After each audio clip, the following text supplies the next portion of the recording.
Hi friends, this is Meenu Sahana and I'm going to discuss about the topic business process mining and analytics. So let's get started. So first we are going to discuss about business process management. In recent years, the concept of business process management, otherwise called BPM, has been gaining traction in modern companies. Broadly put, the management field aims to provide an encompassing approach in order to align an organization's business processes with the concerns of every involved stakeholder. A business process is then a collection of structured, interrelated activities or tasks that are to be executed to reach a particular goal, produce a product or deliver a service.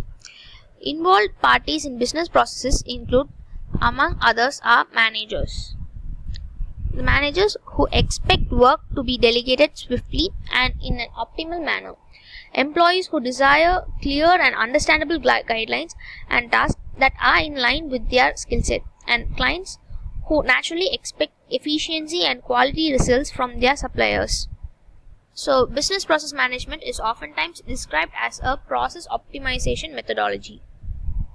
Business process management is a discipline in operations management in which people use various methods to discover, model, analyze, measure, improve, optimize, and automate business processes.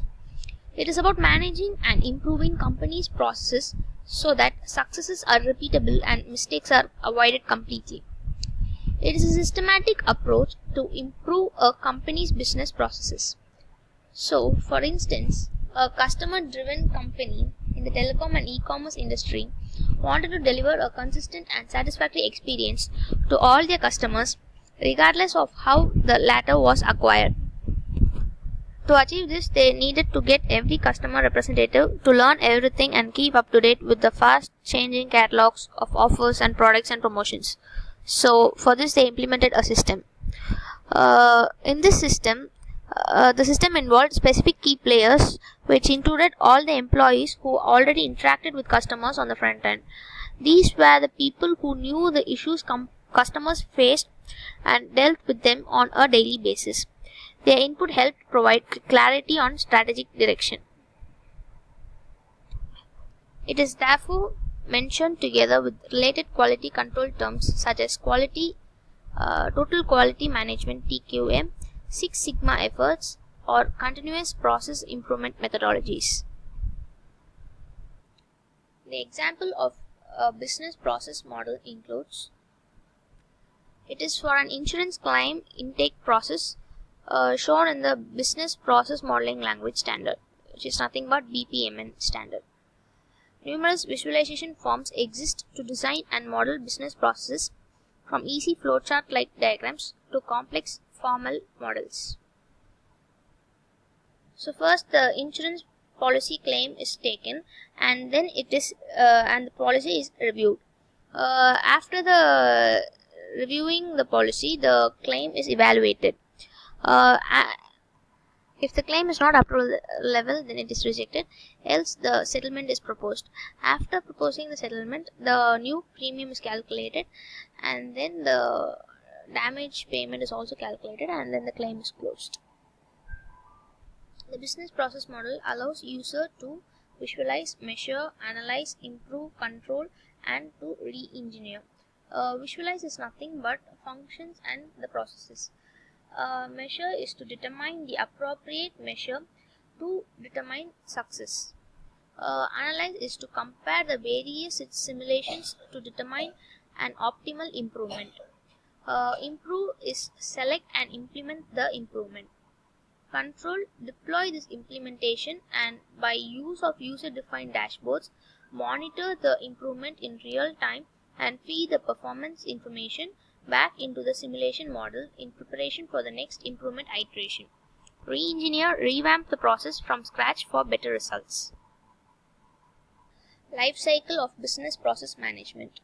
The first starts with design, modeling, execution, monitoring, and optimization. So in design, every process in your business is important until you discover otherwise. That's why in the design stage of BPM practice, we identify all existing business processes in the order they occur, including dependencies. We can call this as business process mapping. For instance, if we are in the retail business and we want to map out the process of receiving orders and shipping products to customers, the business processes may include below. Sales team receives orders. It sends order details to the store, and then the products are processed and packaged for shipping. And finally, the products are shipped to the customers. So we can see that the processes follow a sequence, and some processes may depend on the completion of others.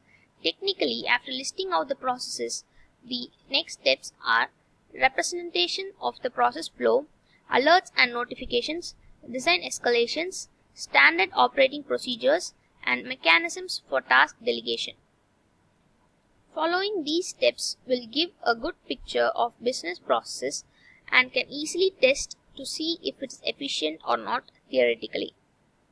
So stage 2 is modeling. Business process modeling is the act of taking a theoretical business process design and analyzing or improving it. We can able to see how the processes might operate under different circumstances and likely to find that they don't remain the same in different circumstances. So carrying out this process helps one to map out a more efficient business process design so we can understand and make positive changes. The goal here is to see what becomes of each business process when circumstances change. There are different business process modeling techniques, some of which include business process modeling notation, UML diagrams, flowchart technique, and so on.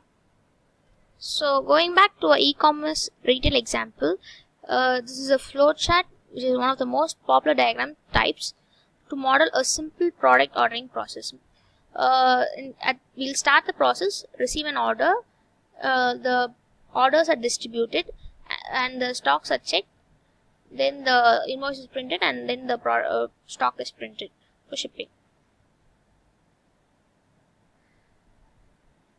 The diagram shows not only the customer's ordering process but also how the in-house team is involved at every stage. So the next step in the life cycle is execute. So the next course of action is to execute it. There are two primary options: to implement manually in your daily business activities or to automate it. Manual implementation involves passing down the new process guidelines to the different departments and employees to follow through, especially if you have a small team. A manager can be assigned to keep track of all the activities for each business process. So the fourth step is monitoring. Whether your BPM execution is manual or automated, we have to monitor activities and progress as we go on. This makes execution and monitoring go hand in hand as they are both dependent on each other. Because once the process model is being executed, certain metrics have to be monitored to ensure the exercise is effective. The principle behind this is simple. Nothing is given, everything is earned. Monitoring helps one measure and analyze the performance of this process so you can identify critical problems through the data we get. This way, we will be able to improve the speed, quality, and efficiency of the processes. So the last step is optimization. After monitoring the metrics and the numbers look awesome, what we do? Well, we optimize our processes. At this point, we are not trying to make sure success is repeatable. However, if the numbers don't look so great, then we optimize our processes. This time, we are going to be making sure that mistakes are avoided. Some facts about BPM are: it is complex and difficult to practice. BPM is only for companies with large number of staff. BPM automation is for companies with big budgets and tech experts. It requires complete business process overhaul, and good employees trump BPM practice. The next is process intelligence. It is mainly in the last part of the BPM life cycle, that is evaluation, where the concepts of process analytics and process intelligence fit in. Just as with business intelligence in general, process intelligence is a very broad term describing a plethora of tools and techniques and can include anything that provides information to support decision making.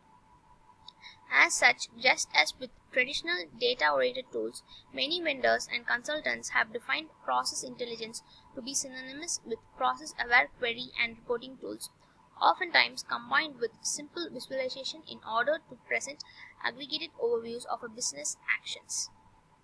Business activity monitoring, which refers to a real-time monitoring of business processes and immediate reaction if a process displays a particular pattern.